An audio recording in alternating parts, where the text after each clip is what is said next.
Hello traders, FX Pip Collector here. Today is Wednesday, April 3rd, and this is my recap of the top viewed videos of the day. And the US dollar came in number one today, so we're going to do a quick recap. If you'd like to see my full top down analysis on the euro dollar, make sure you check out the video linked at the end of this video over here. So the euro dollar definitely made a big push up today. Definitely kind of surprised me how impulsive up it was. Definitely a break of structure.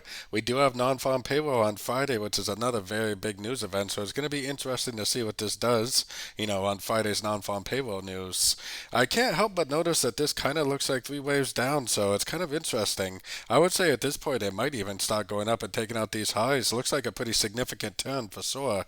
So I would definitely at this point be looking for longs on shorter time frames while we learn what this move actually is. I definitely wouldn't go long here, but if it does make a significant, nice little pullback, nice impulsive move to the upside, then I would definitely take it as a long. If this really is an impulsive turn in the beginning of a big wave 3 on the weekly monthly, then we are possibly going to be looking for longs for quite some time.